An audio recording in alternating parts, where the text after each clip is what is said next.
Start करते हैं Krebs cycle. अब देखो इस क्रेब्स साइकिल के अलग अलग नाम हैं। एक तो इसको हम क्रेब्स बोलते हैं क्योंकि इसको डिस्कवर किया था सर हेंस क्रेब ने। इसको हम TCA भी बोलते हैं क्योंकि TCA की फुल फॉर्म है ट्राई कार्बोक्सिलिक एसिड, ठीक है। और इसको हम सिट्रिक एसिड भी बोलते हैं क्योंकि सबसे पहला स्टेबल प्रोडक्ट है ही सिट्रिक एसिड। अब देखो स्टार्टिंग से मैं आपको बता रही हूं कि आपको पता होना चाहिए कि इनकी होते कहाँ पे हैं ये। तो हमेशा याद रखना ये होता है मैट्रिक्स ऑफ माइटोकॉन्ड्रिया में, क्योंकि ऑक्सीडेशन है। तो ऑक्सीडेशन तो आपकी माइटोकॉन्ड्रिया से अलावा कहीं पे भी नहीं हो सकती है, ठीक है। और व्हाट हैपन्स हियर इज कि just now I told you, showed you one figure कि एसिटाइल कोएंजाइम एक कंप्लीटली डिसमेंटल हो जाता है। तो अगर हमें इसको ओवरऑल देखना है तो it is like this. Start होता है ये एसिटाइल कोएंजाइम ए से। ये क्या करता है, ये ऑक्सैलो एसिटिक एसिड के साथ कंबाइन करता है। इसमें कार्बन एटम्स हैं 2, इसमें कार्बन एटम्स हैं 4, 4 + 2 6। तो ये बना देता है सिट्रेट जिसमें है 6 कार्बन एटम। अब जब सिट्रिक एसिड बन जाता है तो ये क्या करता है, ये पहले वाटर मॉलिक्यूल देता है, सिस एकोनिटेट बनाता है, फिर वाटर मॉलिक्यूल आ जाता है तो ये बना देता है एकोनिटेट। ये एकोनिटेट बनाता है अल्फा, या चलो I will just show you this isocitrate. I'll show you the reaction in detail also. Isocitrate. Isocitrate बनाता है alpha keto glutarate. Here, one molecule of carbon dioxide is given out. Right? And you see when one molecule of carbon dioxide is given out, this will have 5 carbon atom. ये alpha ketoglutarate फिर से carbon dioxide दे देता है और ये बना देता है सक्सीनिक एसिड। इसमें 4 कार्बन एटम होते हैं और ये तब तक ऐसे ही चलता रहता है। तो ये जो मैंने आपको सिट्रिक एसिड बताया है, ये मैंने आउटलाइन बताई है और इसमें आपको सिर्फ फोकस जो करना है, फोकस आपको करना है, देखो 2 कार्बन एटम्स कैसे ये खत्म हुए, एक यहाँ पे कार्बन निकल गया, एक यहाँ पे कार्बन निकल गया।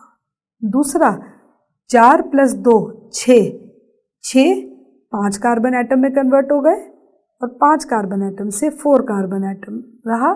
तो इस तरीके से ये चलता रहा। अब इसमें ये सारा ही मैट्रिक्स में होता है। मैट्रिक्स माने माइटोकॉन्ड्रिया के अंदर का हिस्सा। लेकिन ये वाला एंजाइम जिसको हम बोलते हैं SDH, ये एंजाइम प्रेजेंट है in the inner mitochondrial membrane.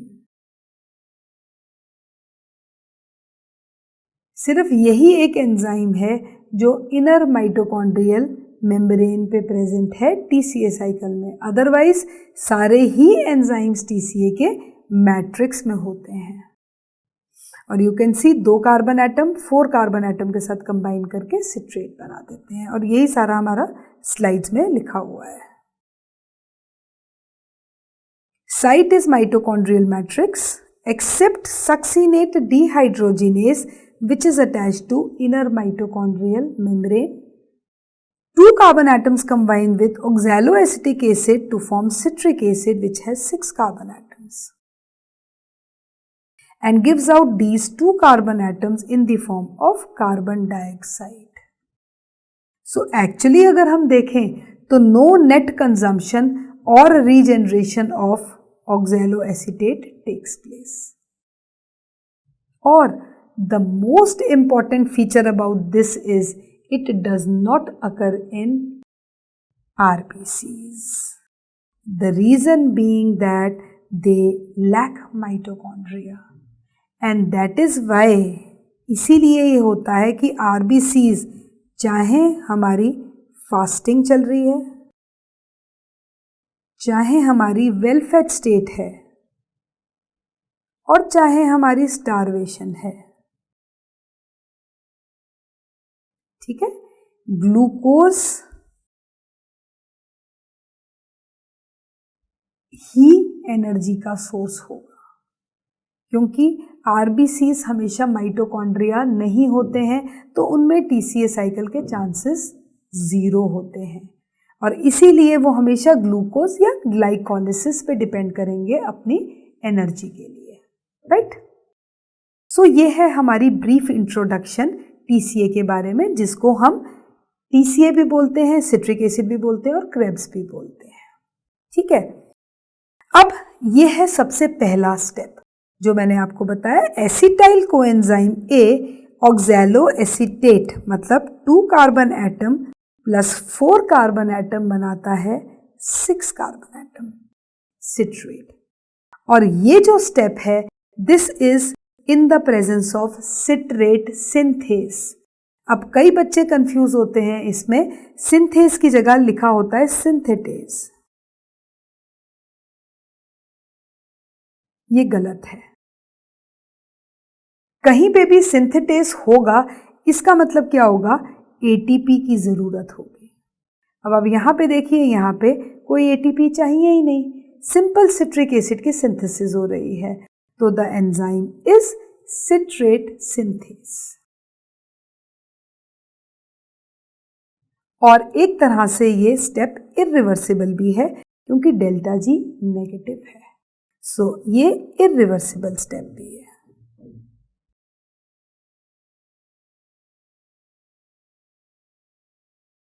अब जब सिट्रिक एसिड बन गया उसके बाद जैसे मैंने बताया वाटर निकलेगा, वाटर आएगा और सिट्रेट किस में कन्वर्ट हो जाएगा, आइसोसिट्रेट में कन्वर्ट हो जाएगा, ठीक है। Citrate once produce gives out a molecule of water, takes a molecule of water, forms isocitrate. उसके बाद ये जो आइसोसिट्रेट बना ये बनाता है अल्फा कीटोग्लूटारेट। ये बहुत इंपॉर्टेंट रिएक्शन है। क्यों है इंपॉर्टेंट, क्योंकि यहां पे सबसे पहला कार्बन डाइऑक्साइड निकलता है और यहां पे एक कार्बन एटम कम हो जाता है, जैसे 1 2 3 4 5, तो यहां पे हमारे पास 5 कार्बन एटम्स ही रहते हैं और ये भी डेल्टा जी नेगेटिव है, तो इसको हम कह सकते हैं this is also a irreversible step. जहां जहां डेल्टा जी नेगेटिव होगा वो ज्यादातर इरिवर्सिबल रिएक्शंस होंगे, ठीक है। और ये जो अल्फा कीटोग्लूटारेट है ये वैसे भी एक तरह से चीफ इंटरमीडिएट एक्ट करता है टीसीए का, ये बहुत इंपॉर्टेंट है। अब उसके बाद ये जो अल्फा कीटोग्लूटारेट है अब इसको दूसरा कार्बन डाइऑक्साइड देना है, ठीक है। तो ये क्या करेगा, ये दूसरा कार्बन डाइऑक्साइड या कार्बन मॉलिक्यूल दे देगा और ये कन्वर्ट होता है सक्सिनाइल कोएंजाइम ए में, ठीक है। This is actually a cycle जिसको हमने रिप्रेजेंट किया है in the form of steps. अब ये जो सक्सेस, इसका मतलब क्या हुआ, एसिटाइल कोएंजाइम ए खत्म हो गया, हमारे दोनों कार्बन एटम्स कार्बन डाइऑक्साइड की फॉर्म में निकल गए। अब हमें वापस ऑक्सैलोएसिटिक एसिड भी तो बनाना है क्योंकि ये तो साइकिल है, ये तो चलता रहेगा। तो इसमें क्या होता है, ये जो सक्सिनाइल कोएंजाइम ए है ये बनाता है सक्सिनिक एसिड, ठीक है। अब ये रिएक्शन भी बहुत इंपॉर्टेंट है। ये रिएक्शन क्यों इंपॉर्टेंट है, क्योंकि यहाँ पे जीटीपी की सिंथेसिस हो रही है। जीटीपी जो in terms of energy equivalence same होता है एटीपी के साथ, तो हम ये कह सकते हैं ये एक ऐसा स्टेप है TCA में जो सबस्ट्रेट लेवल फॉस्फोराइलेशन का है।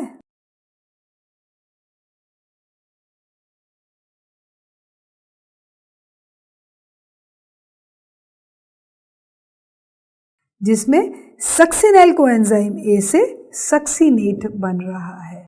और बस जब सक्सीनेट बन जाता है तो ऑटोमेटिकली फिर बाकी सारी चीज़ें बहुत सिंपल है।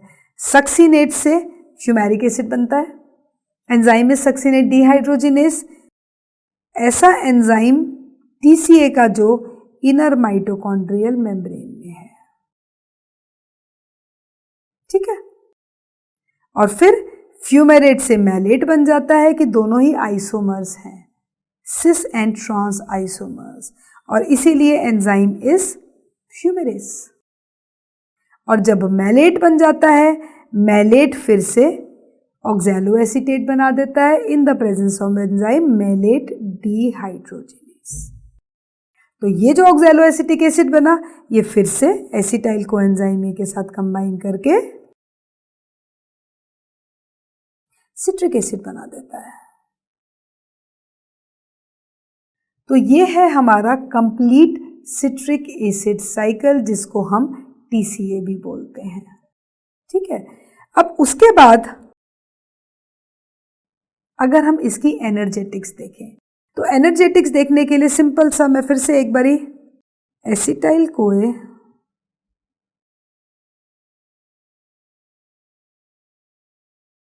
आई just write the major reaction. चलो सिट्रिक एसिड में लिख देती हूँ, एल्फा या isocitrate alpha keto glutarate succinyl CoA fumarate malate and oxaloacetate like this. ठीक है। अब इसमें देखो, एक यहां पे NaDH प्लस H पॉजिटिव बनता है, एक यहां पे NaDH प्लस H पॉजिटिव बनता है, और एक यहां पे NaDH प्लस H पॉजिटिव बनता है। ठीक है। और यहां पे FADH2 बनता है, और यहां पे बीच रिएक्शन में GTP बनता है। जब सक्सिनाइल कोएंजाइम से सक्सिनिक एसिड बनता है, वो जो सबस्ट्रेट लेवल फॉस्फोराइलेशन का है। अब अगर इसकी एनर्जेटिक्स लिखनी है तो मैं ये लिख सकती हूँ 1 2 3 3 NAD, ठीक है, एक FAD और एक GTP। किससे? एक मॉलिक्यूल के एसिटाइल कोएंजाइम A के। तो ये हो जाएगा 3 × 2.5, 1 × 1.5, 1 × 1.0, 7.5, 1.0। तो ये आता है 5 5 10 7 8 9 10। तो एक मॉलिक्यूल एसिटाइल कोएंजाइम A का देता है 10 ATP, पर हमने तो स्टार्ट 2 मॉलिक्यूल से किया है, तो 2 एसिटाइल कोएंजाइम A देंगे 20 ATP। ठीक है। अब क्लियर सा कंसेप्ट है। 20 ATP ऐसे लिंक रिएक्शन से मैंने अभी बताया था, लिंक रिएक्शन से आपके बन जाते हैं 5 ATP। जब हम माइटोकॉन्ड्रिया को इन्वॉल्व कर रहे हैं तो हम एरोबिक ग्लाइकोलिसिस लेंगे। एरोबिक ग्लाइकोलिसिस में 7, तो टोटल हो गए 32।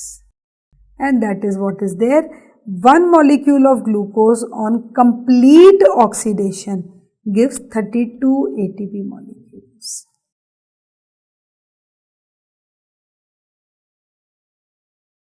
This is very important कि 1 molecule of glucose will give 32 ATP by complete oxidation. And this is what is TCA cycle. And that is what is written in the slides. Now, if we talk about regulation of TCA cycle, see, again I am telling you regulation is very important.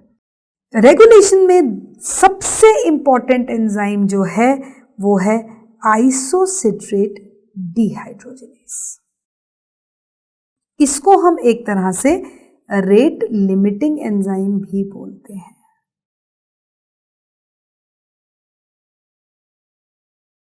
अगर TCA का कोई rate limiting enzyme है तो वो है ICD और isocitrate dehydrogenase. ठीक है, और अगर हम रेगुलेशन देखें, सिंपल सी रेगुलेशन है इसकी कि ये देखो आइसोसिट्रेट क्या कर रहा है, बना रहा है। ठीक है, तो अगर मैं कहूँ इंक्रीज कंसंट्रेशन ऑफ पायरुवेट है, increase concentration of acetyl CoA है, तो टीसीए साइकिल चलेगा। इफ दिस डिक्रीज, और वैसे भी ये जो टीसीए साइकिल है वैसे भी चलेगा क्योंकि ये एरोबिक ऑक्सीडेशन है।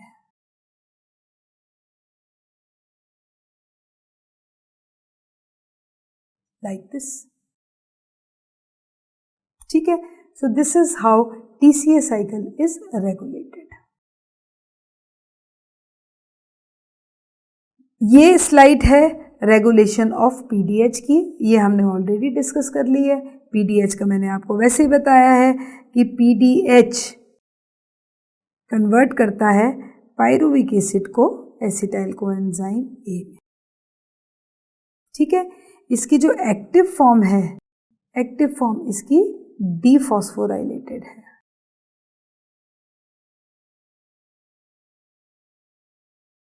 और इनएक्टिव फॉर्म इसकी फॉस्फोराइलेटेड है। ठीक है, इसलिए ये इंसुलिन इसको फेवर करता है, ग्लूकागन इसको फेवर नहीं करता है। ठीक है, ये भी वही सारी सेम चीज है। आइसोसिट्रेट डिहाइड्रोजिनेस एक्टिव है इसमें ये इनएक्टिव है। तो depending upon the energy status of the cell, जब हमें टीसीए चाहिए it has to be active, जब कुछ टाइम के लिए नहीं चाहिए तो it will turn out to be inactive. But TCA cycle is the ultimate pathway of oxidation of glucose, तो it is a regular process.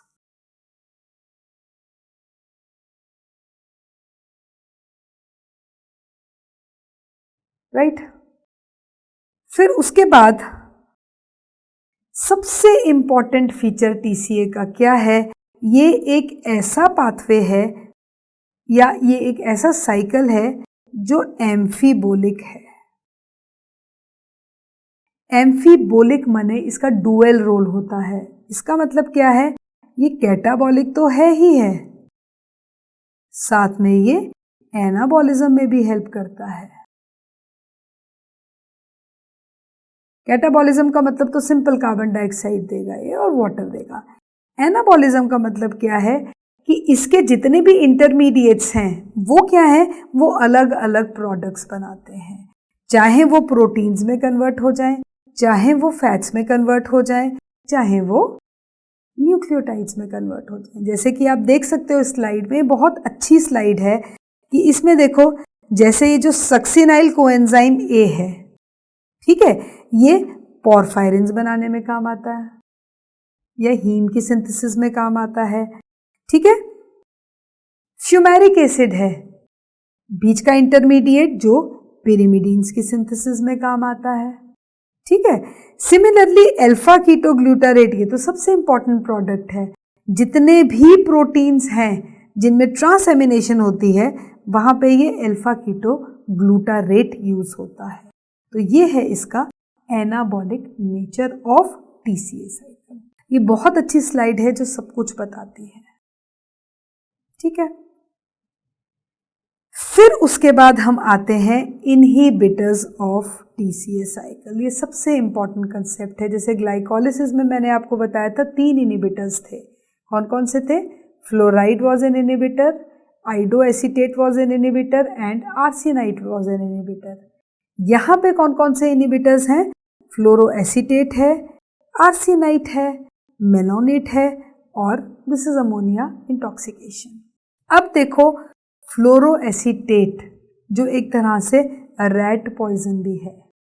Rat poison basically consist of फ्लोरोएसीटेट।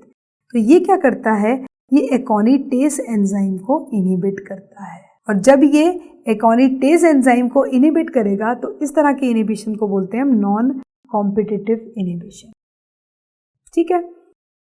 Arsenite alpha ketoglutarate dehydrogenase का है, malonate succinate dehydrogenase का है, और SDH. इस तरह की inhibition को हम बोलते हैं कॉम्पिटिटिव। अब देखो, कॉम्पिटिटिव और नॉन कॉम्पिटिटिव इनहिबिशन मैंने सारी ही अपने एंजाइम्स के टॉपिक में एक्सप्लेन करी है इन डिटेल, तो you can refer to my video on enzymes. और what is the role of vitamins in TCA cycle? Requires B2, requires B3, requires B1 and requires B5.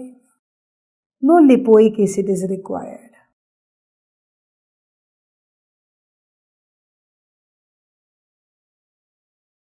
As lipoic acid was required for PDH. But here no lipoic acid is required. So ये क्या है? ये है हमारे inhibitors of TCA और ये है हमारे role of different vitamins in TCA। और इसमें सबसे इम्पॉर्टेंट चीज़ जो आती है वो एक ये भी आती है कि ये जो TPP है, जो विटामिन B1 है, ये कोएंजाइम है एक, जैसे आपने देखा पाइरूवेट डिहाइड्रोजिनेज कॉम्प्लेक्स का,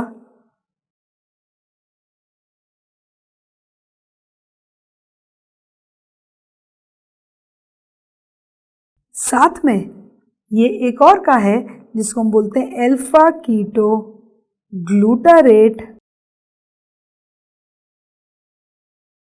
डिहाइड्रोजिनेज।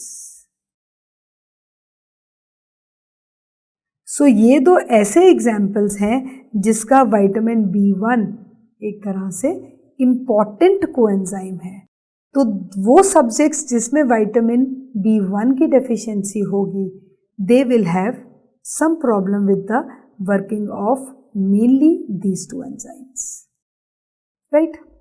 फिर उसके बाद एक और चीज इसमें आती है एनाप्लेरोटिक रिएक्शंस। ये जो एनाप्लेरोटिक रिएक्शंस होते हैं इनको हम फिलिंग अप रिएक्शंस भी बोलते हैं। फिलिंग अप रिएक्शंस का मतलब क्या हुआ कि जैसे ये है पाइरूविक एसिड, ये पाइरूविक एसिड बना रहा है एसिटाइल कोएंजाइम ए, जो ऑक्सैलो एसिटिक एसिड के साथ कंबाइन करके TCA में जा रहा है। ठीक है।